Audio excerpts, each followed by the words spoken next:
तो हमारा जो ये लेसन चल रहा है हाउ योगा हील्स, इसमें हमने कल यहां तक पढ़ा था कि हमारी बॉडी के अंदर एक नेचुरल एबिलिटी होती है हीलिंग करने की, नेचुरल एबिलिटी होती है,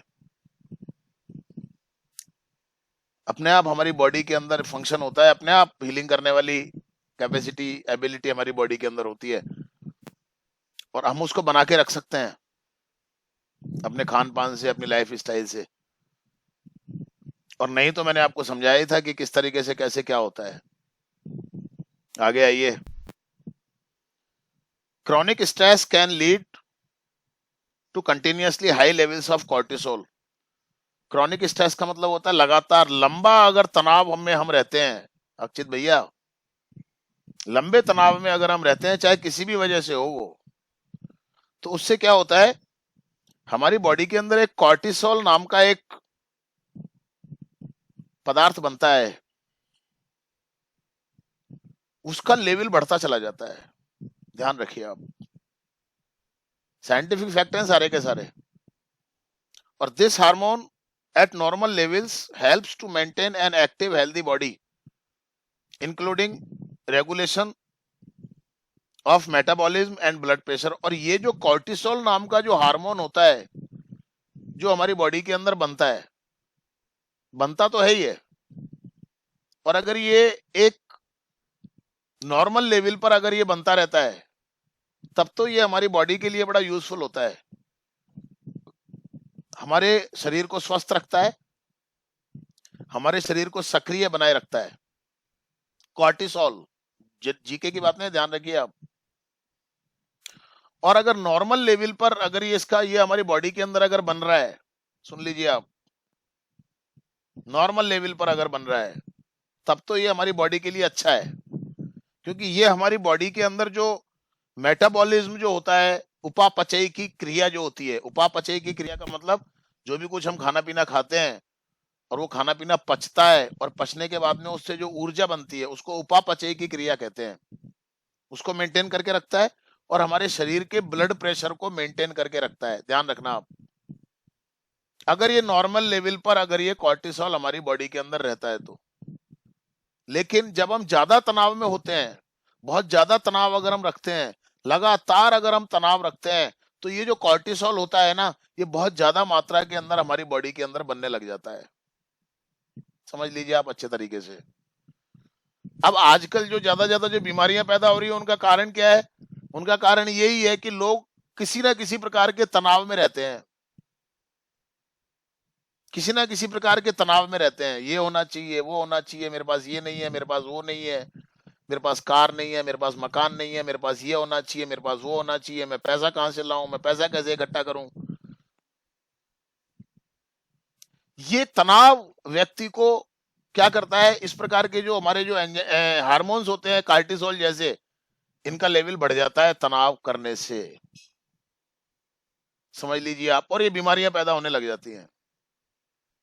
मैंने आपको कल एग्जांपल दिया था, 5 साल 4 साल हो गए मेरे को, मैंने ब्लड प्रेशर की टैबलेट नहीं ली है, और मैंने 1 साल तक लगातार मैंने ब्लड प्रेशर की टैबलेट ली थी। सुबह सुबह नाश्ते के बाद में एक टैबलेट। तनाव रहता था मन में, सोचता था कैसे होगा, क्या होगा, कैसे चलेगा काम, कैसे बच्चों को पढ़ाऊंगा, कैसे खर्चा होगा, कैसे होगा, कोई फिक्स इनकम नहीं। लेकिन बाद में मुझे समझ में आ गई बात कि बेटा टेंशन करने से ये प्रॉब्लम हो रही है सारी की सारी। मैंने टेंशन करना बिल्कुल बंद कर दिया और आज तक नहीं करता मैं, जो होगा हो जाएगा। मेरा ब्लड प्रेशर एकदम नॉर्मल रहता है ना। 52 साल की उम्र में बीमारी नहीं हो आदमी के शरीर के अंदर, संभव नहीं है आज के टाइम में।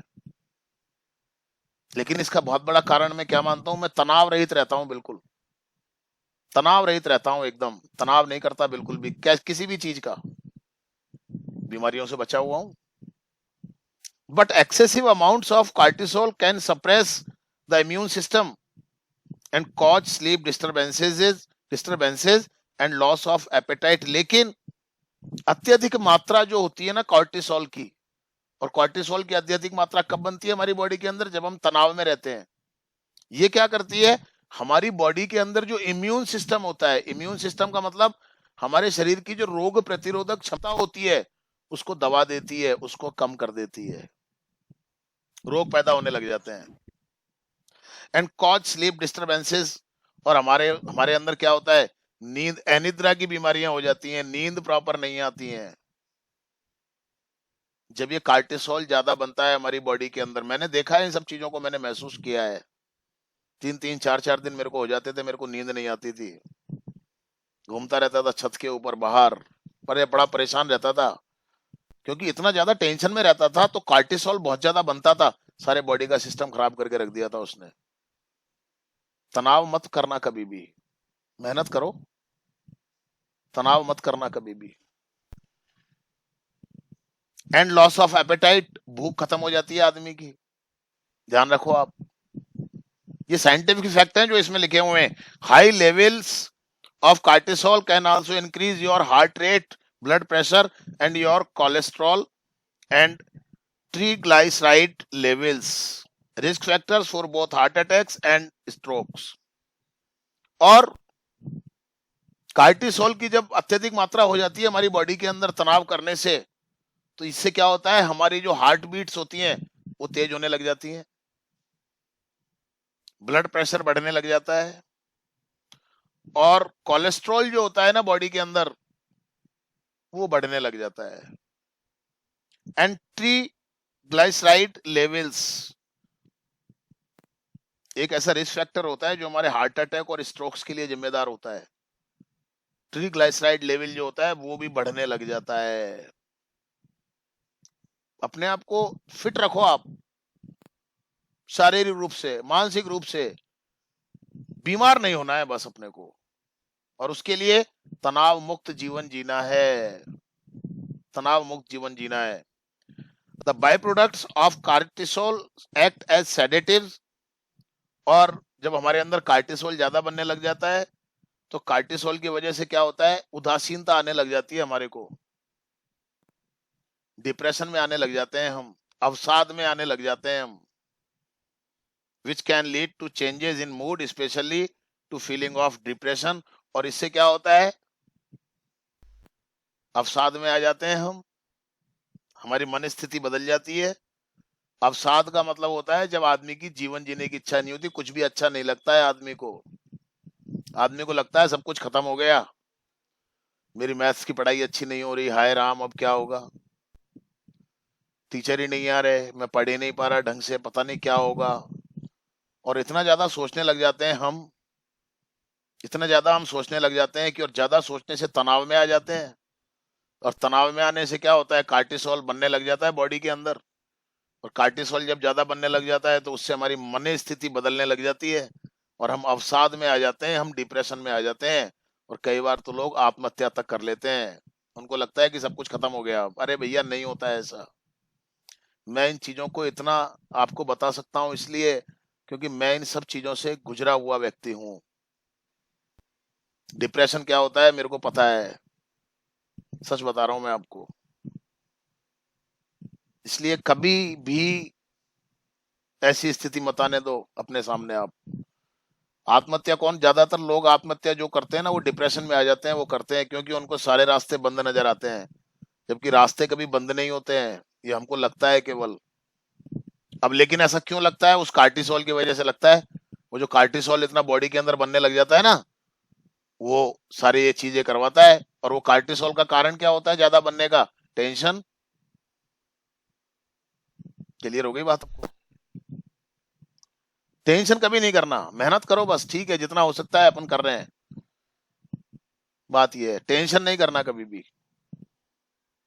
और fortunately the body has a natural counterbalance to the fight or flight response. और एक सौभाग्य की बात है कि हमारे शरीर के अंदर ये जो प्रतिक्रिया होती है ना फाइट और फ्लाइट वाली, इसके अगेंस्ट में एक सिस्टम होता है हमारी बॉडी के अंदर, और वो कहलाता है पैरासिम्पैथेटिक नर्वस सिस्टम और द रिलैक्सेशन रेस्पॉन्स, या जिसको हम शिथिलीकरण की प्रक्रिया भी कहते हैं। और ये तनाव कैसे कम होता है आपका, ये मैंने कल आपको बताया था। गहरी गहरी सांसें लेना छोड़ना, गहरी गहरी सांसें लेना छोड़ना, तो आपका तनाव धीरे धीरे कम होने लग जाता है। और जैसे ही तनाव कम होने लगता है कार्टिसोल अपने आप अपने लेवल पर आ जाता है, और जैसे ही कार्टिसोल अपने लेवल पर आता है आपका मूड अच्छा हो जाता है, आप ठीक हो जाते हो। ये होता है इस योगा से। The parasympathetic nervous system becomes activated when the threat और स्ट्रेस हैज पास्ड और एंडेड। और हमारे शरीर के अंदर जब तनाव खत्म हो जाता है, जब वो खतरा निकल जाता है, तब हमारी बॉडी के अंदर ये पैरासिम्पैथेटिक नर्वस सिस्टम एक्टिव होता है। बट लेकिन यहां पर अब समझने की बात क्या है, अंडरलाइन कर लो आप इस लाइन को।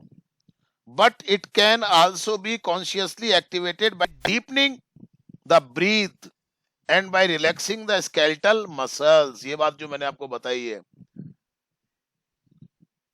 यानी कि इस पैरासिम्पैथेटिक नर्वस सिस्टम को हम एक्टिव भी कर सकते हैं। कैसे एक्टिव कर सकते हैं?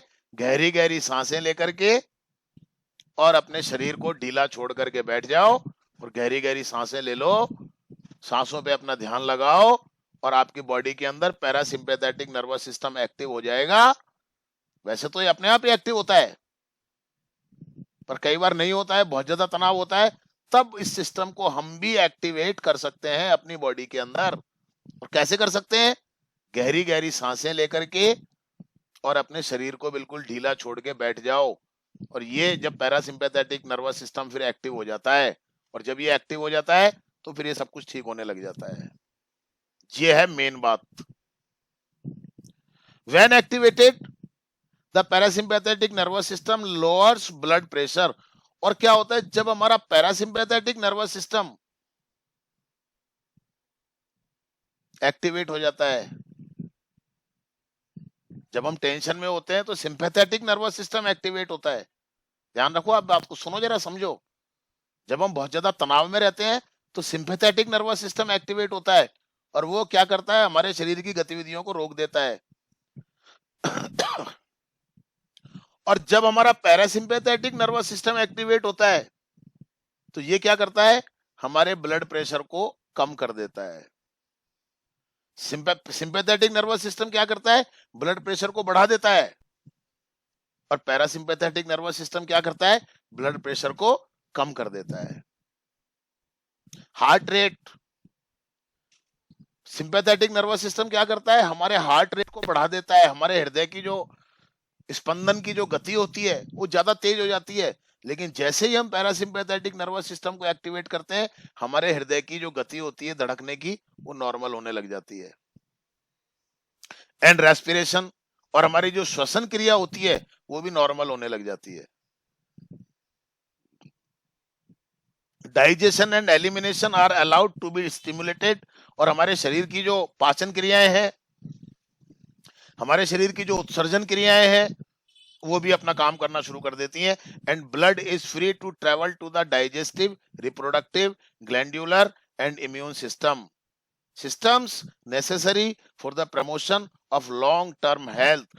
और जब पैरासिम्पैथेटिक नर्वस सिस्टम एक्टिव हो जाता है तो जो ब्लड का प्रेशर, जो ब्लड का फ्लो होता है हमारी बॉडी के अंदर, हमारे शरीर के अंदर कई प्रकार के संस्थान होते हैं। पाचन संस्थान होता है, पाचन तंत्र होता है, जनन तंत्र होता है, और ग्रंथियों का जो तंत्र होता है, हमारा जो रोग प्रतिरोधक संस्थान जो होता है, ये सब चीजों के अंदर ब्लड का प्रेशर भी होने लग जाता है। और ये जो सिस्टम ऐसे सिस्टम है necessary for the promotion of long term health, ये सिस्टम ऐसे सिस्टम है जो हमारे दीर्घ काल के स्वास्थ्य के लिए बहुत आवश्यक होते हैं। क्लियर हो गई मेरी बात आपको? ये है योगा की इंपॉर्टेंस, अगर आपको समझ में आ रही हो तो। और इस बात का पता हमारे जो ऋषि थे पतंजलि, उन्होंने हजारों साल पहले ही ये सारा सिस्टम समझ लिया था। आप लगाइए अंदाजा, क्या यार रहे होंगे वो इंसान यार। आप देखिए जरा, बिना किसी एक्सरे के, बिना, सारा सिस्टम उनको मालूम था बॉडी का। देख लो आज भी उसकी प्रासंगिकता है, आज भी।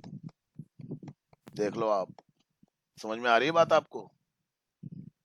ये देश ऐसे ही इतना महान नहीं है भाई, ये देश ऐसे ही इतना महान नहीं है। वो बाबा जी नहीं होते हैं जो दाढ़ी मूछ बढ़ा करके और बाल बड़े हुए हैं और जटाएं बड़ी हुई हैं, और वो बड़े ज्ञानी लोग होते थे वो। सोच के देखिए आप, हमारे पूर्वज कितने महान थे। और उन पूर्वजों की हम संतानें हैं। The relaxation response is also known as the rest and renew stage. और ये जो रिलैक्सेशन रेस्पॉन्स होता है, ये जो पैरासिम्पैथेटिक नर्वस सिस्टम होता है, इसको हम रेस्ट एंड रिन्यू स्टेज के नाम से भी जानते हैं, यानी कि विश्राम और पुनर्निर्माण। यानी कि जब हम पैरासिम्पैथेटिक नर्वस सिस्टम को एक्टिवेट कर लेते हैं तो इससे हमारे शरीर को आराम मिलता है, और हमारे शरीर में जो टूट फूट हो चुकी है उस तनाव की वजह से, उस कार्टिसोल की वजह से, उसको ये ठीक करने में जुट जाता है। When the body has the time and resources to heal the body, जब हमारे शरीर के पास में इतना समय होता है और इतने संसाधन होते हैं कि हमारे शरीर के अंदर जो नुकसान हो चुका है बाहर नजर नहीं आता है, जो नुकसान हो चुका है और जो बीमारियां हमारे अंदर हो चुकी हैं उनको ठीक करने के लिए ये चीजें प्रारंभ हो जाती हैं। इंटरनल। आज कोरोना चल रहा है। क्या है कोरोना? कोरोना केवल उन्हीं लोगों को होता है जिनकी इम्यूनिटी पावर कमजोर होती है। ध्यान रखना, हर किसी को नहीं हो सकता है ये। जिस व्यक्ति की इम्यूनिटी पावर स्ट्रांग होगी उसको कोरोना नहीं होगा, और होगा भी ना अपने आप खत्म हो जाएगा। हम में से पता नहीं कितनों को आ गया होगा हमारे पास और चला गया होगा आकर के। बता दूं आपको बात, हिंदुस्तान के लोगों की इम्यूनिटी पावर बहुत स्ट्रांग होती है। नहीं, अब तक तो लाशों के ढेर लग जाते।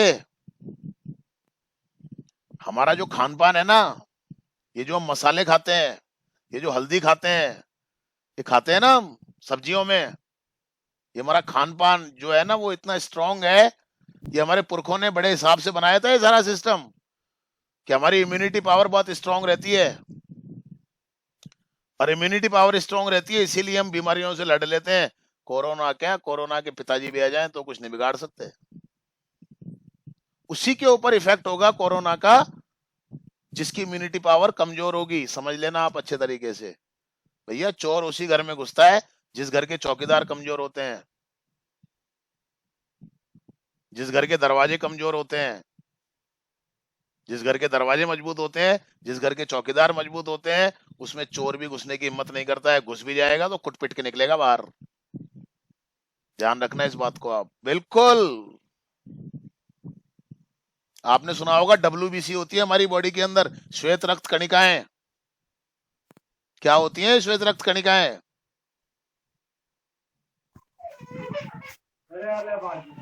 सर बीमारी से सुरक्षा करती है हमारे हाँ, ये है असली चौकीदार हमारे, श्वेत रक्त कणिकाएं, WBC। ये जिसके जितने स्ट्रांग होंगे ना उसको बीमारी नहीं होगी। और इसको हम अपने खान पान से, अपने लाइफ स्टाइल से अच्छा कर सकते हैं। योगा करके भी हम इसको अच्छा कर सकते हैं। बहुत कुछ है जी बताने के लिए और पढ़ाने के लिए, लेकिन क्या करूं मैं, लिमिट है। Obviously, by increasing the frequency, time and depth of the relaxation response, we not only allow our body to recover from illness and disease, but we also practice preventive medicine by allowing the body to perform all of its essential maintenance task. और इस relaxation response को की बारंबारता को बढ़ा करके, इसकी गहराई को बढ़ा करके हम केवल अपने शरीर को बीमारियों से ही मुक्त नहीं रखते हैं, बल्कि हम इस प्रकार की भी एक दवाई का जुगाड़ कर लेते हैं अपने शरीर के अंदर, जो कि हमारे शरीर को मेंटेन करने के लिए बहुत आवश्यक होती है। ध्यान रखना इस बात को। अब मैंने क्या कहा था कि बॉडी के अंदर तरल पदार्थों का प्रवाह जितना ज्यादा होगा उतने आप बीमार कम होंगे। खान पान आपका जितना अच्छा होगा, ये आजकल जो खाते हैं ये बर्गर, पिज्जा और पता नहीं क्या उठ पटांग, कोल्ड ड्रिंक पी लेते हैं, ये कोल्ड ड्रिंक ये कोई फायदा करती है?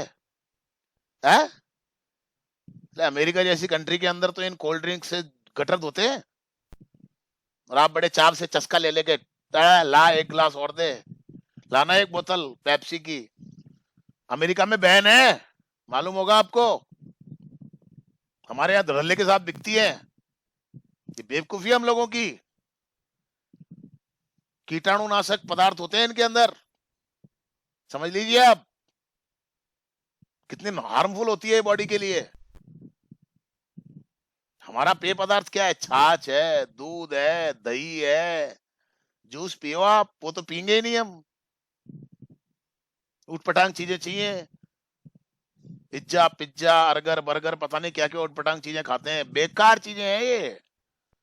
हमारे जैसी रोटी जो होती है हमारी कितनी पौष्टिक होती है, इसका कोई मुकाबला नहीं है पूरे संसार के अंदर। क्या बात कर रहे हो आप?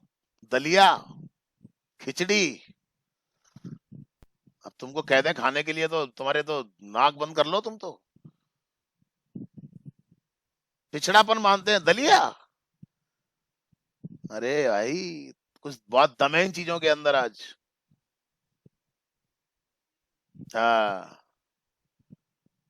तो इस प्रकार से हम गहरी सांसों के द्वारा, गहरी गहरी सांस लेकर के इनके द्वारा हम अपनी बॉडी के, हमारी बॉडी का जो पैरासिम्पैथेटिक नर्वस सिस्टम होता है या जो रिलैक्सेशन रेस्पॉन्स वाला जो सिस्टम होता है, उसको हम जब मर्जी आए तब हम उसको एक्टिवेट कर सकते हैं और अपने शरीर में जो टूट फूट होती है उसको बराबर ठीक करते रह सकते हैं। ये होता है योगा। योगा का मतलब कोई ऐसी चीज नहीं है, योगा आपकी बॉडी को फिट रखता है अगर आप डेली करते हैं तो। और योगा क्या है? बस बैठ जाओ और थोड़ी गहरी गहरी सांसें लो, जाने दो बॉडी के अंदर। आप क्लास करवा दूंगा किसी दिन में आपकी, मेरे पास में एक योगा का डॉक्टर है, बहुत शानदार वाला क्लिनिक है जवाहर सर्किल के पीछे, योगा थेरेपी करते हैं वो, इलेक्ट्रोपैथी के डॉक्टर हैं। मैं तो आजकल मेरे परिवार की दवाइयां वहीं से करवाता हूँ। आओ कभी टाइम निकाल के बनाते हैं एक दिन प्रोग्राम, आपको बुलाते हैं वहां पे, अगर आप आ सकते हैं तो डिटेल में आपको पता चलेगा कि योगा क्या होता है। Yoga's emphasis in long, deep breathing and conscious relaxation activates the parasympathetic nervous system and promotes its rest and renew functions. और योगा का जो जोर रहता है वो क्या रहता है? लॉन्ग डीप ब्रीदिंग, लंबी लंबी गहरी गहरी सांसें लो। अब हम सांस ही कितनी सी लेते हैं, कभी नोट करके देखना आप। छोटी छोटी सी सांस लेते हैं हम। आप गहरी सांस लेकर के देखिए, लीजिए आप अभी, कमर को सीधी करके बैठिए, नाक से लीजिए, मुंह से मत ले लेना। आप देखिए कितने अंदर तक गई, रोकिए उसको, कितना रोक सकते हैं, फिर धीरे धीरे निकाल दीजिए आप। लीजिए, निकालिए, लीजिए, 10 मिनट आप करिए, 5 मिनट आप करिए, आपको एक ताजगी महसूस होने लग जाएगी अपने अंदर, अपने शरीर के अंदर। यही योगा है बस, और कोई योगा नहीं होता है। ये जब हम लेते हैं ना डीप ब्रीदिंग, तो हमारी बॉडी के अंदर पैरासिम्पैथेटिक नर्वस सिस्टम एक्टिवेट हो जाता है।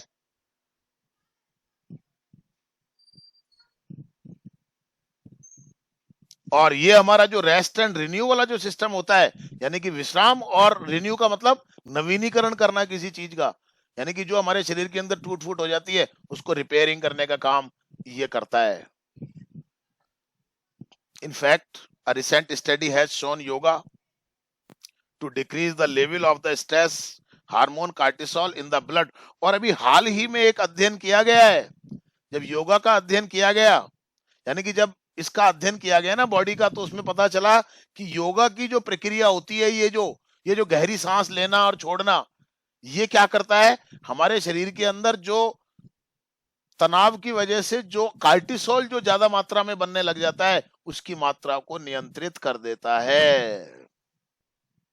मैं तो किसी को भी कहता हूं, जब बहुत ज्यादा टेंशन में आते हैं तो भैया मैं कहता हूं कि अपने आराम से सीधे बैठ के गहरी गहरी सांसें लो, छोड़ो, और सांसों पे ध्यान लगाओ, मन से पॉजिटिव होकर के करो आप, खत्म हो जाएगा तनाव आपका। होता है, पर थोड़ा सा पॉजिटिव भी होना पड़ेगा। अब सांस ले रहे हैं गहरी गहरी, दिमाग उस टेंशन पे ही लगा हुआ है, अरे बारे क्या होगा पता नहीं, अरे जो होएगा हो जाएगा, छोड़ो ना उस चीज को थोड़ी देर के लिए, सांसों पे ध्यान लगाओ, ध्यान को डाइवर्ट करो, नॉर्मल हो जाएगा।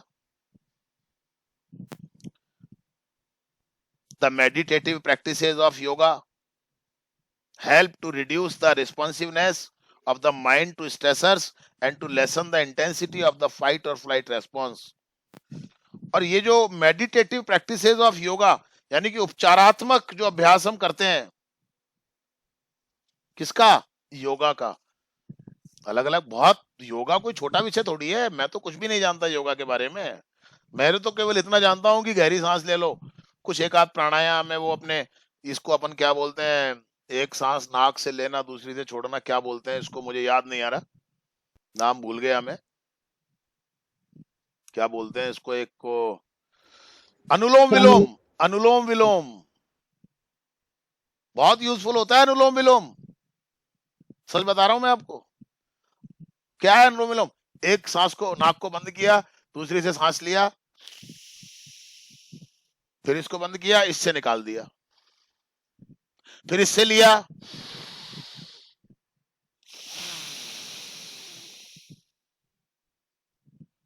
पांच मिनट करके देख लेना सुबह मॉर्निंग में, तनाव तनाव सब खत्म हो जाने तुम्हारे। फेफड़ों को मजबूत करती है ये प्रक्रिया, अगर आपको मालूम हो तो। और कोरोना जो अटैक करता है वो फेफड़ों के ऊपर करता है, पर अनुलोम विलोम कर लेने वाले को फेफड़ा कुछ नहीं, उसका ये कुछ नहीं बिगाड़ सकता, और ना कोरोना, ध्यान रखना। ये कई तो मेरे पास आते थे, अभी ये अमन है, ये तुम्हारी एक बैठी हुई यहाँ पर पिंकी है, जवाहर सर्किल पे आते थे मेरे पास में, मैं इनको करवाता था। ये तो ये स्कूल की क्लास चालू हो गई मेरी 6:15 बजे वाली, तो सब बर्बाद हो गया मामला। न रोजाना हम 5, 5:30 बजे जवाहर सर्किल पहुंच जाते थे, और वहां पर ये 8, 10, 12, 15 बच्चे मेरे कोचिंग के आ जाते थे, और वहां बैठ करके हम करते थे योगा, सांसें लेने का और छोड़ने का। मस्त हो जाते थे थोड़ी देर में तो हम। क्या बात आप करोगे भैया, ऐसे ही नहीं है।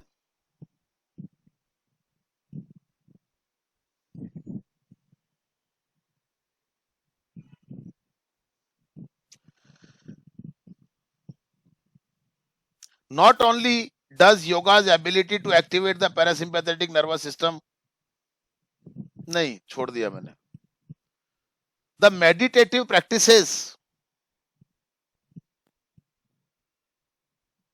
मेडिटेटिव प्रैक्टिसेस का मतलब होता है ये जो ध्यान लगाते हैं हम, योगा की जो प्रैक्टिस है, एक प्रक्रिया है, ये किस चीज में हेल्प करती है?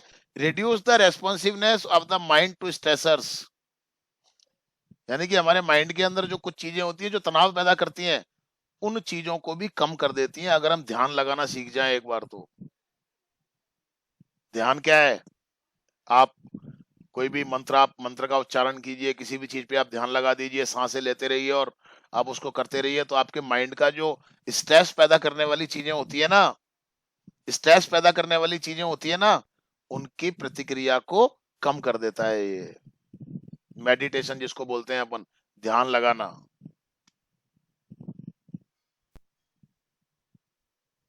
And to lessen the intensity of the fight or flight response, और ये जो हमारा जो फाइट और फ्लाइट जो प्रतिक्रिया जो पैदा होती है ना, क्रिया जो पैदा होती है हमारी बॉडी के अंदर, उसको भी ये कम कर देती है।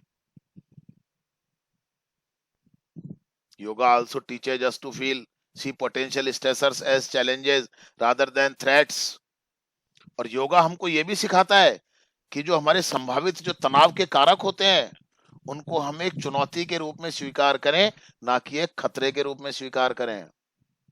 ये भी योगा हमको सिखाता है।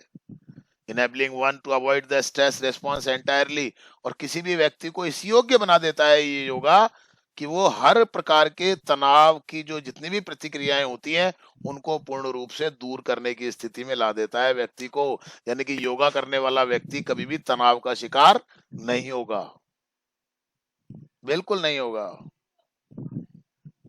ये हजारों साल पहले हमारे ऋषियों ने कह दिया था, जब ये अमेरिका जैसे और ये जो बड़े बड़े जो देश है ना, जो दावा करते हैं हमने ये बना दिया वो बना दिया, ये जंगलों में नंगे पुंगे घूमते थे, इनको कपड़े पहनने तक का होश नहीं था। सच बता दूं मैं आपको बात, उससे हजारों साल पहले हमारे ऋषि मुनियों ने इन सब चीजों का विकास कर दिया था। अंदाजा लगाओ आप, हम कितना डेवलप्ड, कितने विकसित लोग थे हम, अंदाजा लगा सकते हो आप। और हमारी चीजों का कोई साइड इफेक्ट नहीं होता था। आज हम ये एलोपैथी की दवाइयां लेते हैं ना, ये तो दुनिया भर के साइड इफेक्ट होते हैं इनके। तो आप दवाई खाओ बस, ये तो बिजनेस है। एक बीमारी ठीक नहीं होगी, 4 बीमारियां और पैदा हो जाएंगी बॉडी के अंदर। पक्का मान के चलिए आप। हाँ, होम्योपैथी की दवाई लो आप, कोई साइड इफेक्ट नहीं है। आयुर्वेद की दवाई लो, कोई साइड इफेक्ट नहीं है।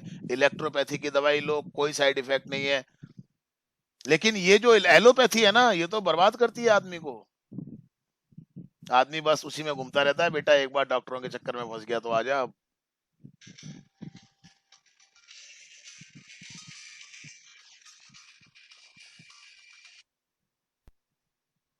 हाँ भाई बोल।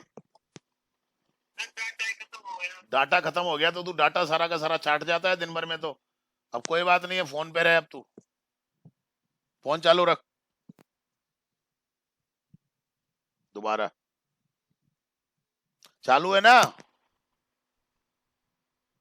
अरे चालू है ना फोन? बस ठीक है, चालू रख इसको।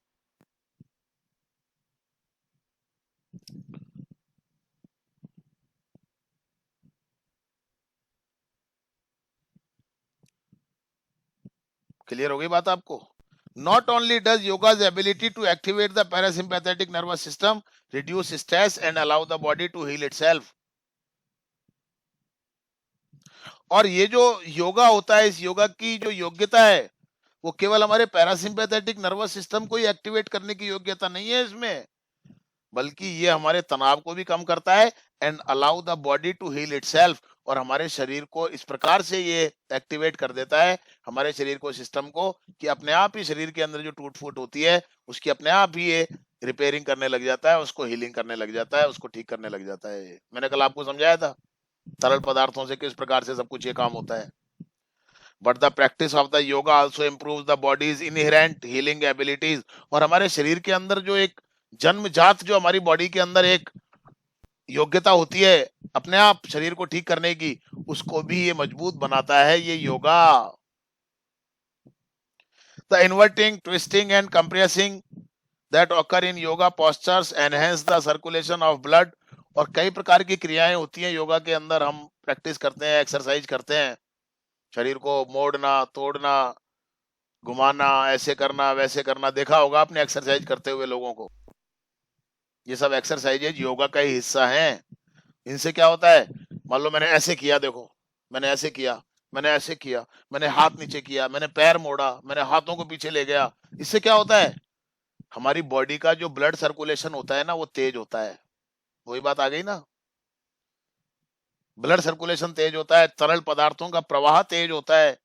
एंड बॉडी फ्लूइड्स, देखो आप आगे यहाँ पर, बॉडी फ्लूइड्स यानी कि शरीर के जो तरल पदार्थ होते हैं, शरीर का जो रक्त होता है, उसका सर्कुलेशन तेज होता है। और जो वो सर्कुलेशन तेज होगा तो शरीर के अंदर जहां जिस चीज की जरूरत है, वो इन बॉडी के तरल पदार्थों के द्वारा वो पहुंचती रहेंगी बॉडी के अंदर। अपने आप शरीर की हीलिंग होती रहेगी, बॉडी की हीलिंग होती रहेगी। This increase in circulation not only improves the body's ability to deliver the materials needed to allow healing to take place, और ये जो प्रवाह जो होता है, सर्कुलेशन होता है, इसमें जो वृद्धि होती है, ये केवल हमारे शरीर की जो एबिलिटी है ना, कि शरीर में जहां पर जिस चीज की आवश्यकता है, मैंने कल आपको समझाया था, वो चीज वहां पर बराबर पहुंचती रहती है। बल्कि इसके अलावा but also activates the lymphatic system. Lymphatic system क्या होता है, to maintain normal functioning of the immune system. Lymphatic system क्या होता है, मैंने कल आपको समझाया था कि जिस प्रकार से हम घर में पोछा लगाते हैं, उसी प्रकार से हमारी बॉडी के अंदर एक लिम्फेटिक सिस्टम होता है। और ये लिम्फेटिक सिस्टम क्या करता है, हमारे शरीर को रोगाणुओं से मुक्त रखता है और हमारे शरीर की रोग प्रतिरोधक क्षमता को बढ़ाता है। और इस योगा से हम इस लिम्फेटिक सिस्टम को और भी ज्यादा एक्टिवेट कर सकते हैं। कल मैंने समझाया था आपको, वही बात आ रही है यहाँ पर अभी। एंड इन्फ्लेमेशन रेस्पॉन्स, और ये जो इन्फ्लेमेशन रेस्पॉन्स जो होता है ना बॉडी का, वो हमारा और भी ज्यादा अच्छा हो जाता है। इन्फ्लेमेशन रेस्पॉन्स का मतलब क्या होता है, जो हमारे रोगग्रस्त स्थान होते हैं ना, कई बार आपने देखा होगा चोट लग जाती है तो वहां पर सूजन आ जाती है, सूजन क्यों आ जाती है? जिससे कि उस जगह को सेफ रखा जा सके। समझ गए आप? इसलिए आती है वो सूजन। Yoga postures also improve muscle strength. और योगा के जो अलग अलग मुद्राएं होती हैं वो हमारे मसल्स की स्ट्रेंथ को बढ़ाती हैं, मसल की ताकत को बढ़ाती हैं, हमारी मांसपेशियों की ताकतों को बढ़ाती हैं। फ्लेक्सिबिलिटी, हमारी मांसपेशी की लचकता, लचीलापन जो होता है वो बढ़ता है। एंड रेंज ऑफ मोशन, और हमारी गति करने की जो क्षमता होती है वो भी बढ़ती है। शरीर चलता रहता है। योगा जो व्यक्ति करता रहता है रेगुलरली, उसका शरीर बराबर चलता रहता है, कभी जाम नहीं होता। All very important for the healing and prevention of musculoskeletal disease. और ये सारी चीजें बड़ी महत्वपूर्ण है हमारे शरीर की जो ठीक करने की जो चीजें हैं उनके लिए। और हमारा जो मस्कुलोस्केलेटल डिजीज का मतलब हड्डियों से संबंधित बीमारियां हो जाती हैं। हड्डियों से संबंधित बीमारियां हो जाती हैं जिसमें हड्डियां कमजोर पड़ने लग जाती हैं और अपने आप टूटने लग जाती हैं। उन चीजों से भी, उन स्थितियों से भी योगा की प्रैक्टिस से हम अपने आप को बचा सकते हैं। And as arthritis and osteoporosis, यानी कि आर्थराइटिस, ये जोड़ों में दर्द हो जाता है आजकल, देखते हो आप लोगों के घुटनों में, जोड़ों में हड्डियां कमजोर होने लग जाती हैं, अपने आप टूटने लग जाती हैं। इन प्रकार की चीजों से भी हम योगा के द्वारा अपने आप को बचा सकते हैं। अब तो आपको समझ में आ गया होगा कि योगा का संबंध किसी धर्म से नहीं है। योगा का संबंध केवल हमारे शरीर को स्वस्थ रखने से है, चाहे वो शरीर किसी का भी हो, हिंदू का हो, मुसलमान का हो, ईसाई का हो, सिख का हो, जैन का हो, पारसी का हो। इसका धर्म से कोई लेना देना नहीं है। ये नहीं है कि केवल योगा का निर्माण या योगा के किसी ऋषि ने दिया था तो ये केवल हिंदुओं के लिए, ऐसा नहीं है। और भैया हजारों साल पहले जब इस योगा का विकास हुआ था तब तो कोई हिंदू मुसलमान सिख ईसाई थे ही नहीं। जब तो केवल धरती के ऊपर एक ही धर्म होता था, मानवता का, इंसानियत का, सनातन धर्म होता था बस। उस समय कोई बाकी के धर्मों का कोई अस्तित्व ही नहीं था। योगा's emphasis on deep breathing combined with back bands improves lung capacity and function। और योगा का जो जोर रहता है वो किस पर? मेन योगा का मैंने आपको बता दिया, जड़ डीप ब्रीदिंग। और अलग अलग जो मुद्राओं में योग करते हैं, कमर को सीधी करके बैठ जाते हैं और उसके बाद हम गहरी गहरी सांसें लेते हैं। ये क्या करता है? हमारी फेफड़ों की क्षमता को बढ़ाता है, फेफड़ों की जो क्रियाकलाप होते हैं उनको बढ़ाता है। और practicing yoga also encourages one to lead a healthier lifestyle। और योगा का अभ्यास नियमित करने से एक व्यक्ति जो होता है उसको अपना जीवन, स्वस्थ जीवन जीने की ओर भी वो प्रेरित करता है। योगा करने वाला व्यक्ति बीमार बहुत कम होता है, नहीं होता है। Through developing the self awareness and discipline required for positive behaviour modification. क्योंकि इससे हम अपने खुद के प्रति जागृत हो जाते हैं और अपने आप को अनुशासन में रखना सीखते हैं, जो कि हमारे शरीर के सकारात्मक स्वास्थ्य के लिए बहुत आवश्यक है। डिसिप्लिन की इंपॉर्टेंस बहुत होती है साहब। अपने आप को इस तरीके से डिसिप्लिन करना, समय से सोना, समय से जागना, समय से चीजों को करना, ये एक डिसिप्लिन होता है। डिसिप्लिन का मतलब ये नहीं है कि केवल स्कूल में ही होता है वो, या आर्मी में ही होता है वो। While yoga provides such a strong support to the body's healing mechanism, it is important to view yoga as an adjunct और complementary therapy। और जब योगा एक बहुत मजबूत सहारा देता है हमारी शरीर को स्वस्थ रखने में, तो ये भी समझना जरूरी है कि योगा को केवल एक पूरक इलाज के रूप में देखा जाना चाहिए। और मैं तो कहता हूं कि ये गलत लिखा हुआ है पैराग्राफ। अगर योगा व्यक्ति लगातार करता है तो वो कभी बीमार ही नहीं होगा। and not relied upon as the only therapy for the healing diseases। हालांकि राइटर अमेरिकन है तो वो कह रहा है कि बीमारियों को ठीक करने के लिए पूर्ण रूप से योगा पर ही निर्भर नहीं रहना चाहिए। ठीक है, ओके, मैंने बात मान ली, लेकिन एलोपैथिक दवाइयों पर भी डिपेंड नहीं रहना चाहिए। मैं तो कह रहा हूं कि एलोपैथिक दवाइयों को तो छोड़ ही देना चाहिए आदमी को। इसके अलावा बहुत सारी दूसरी पद्धतियां हैं अपने पास में, उनको अपनाना चाहिए। Now this is the end of the lesson. Thank you very much.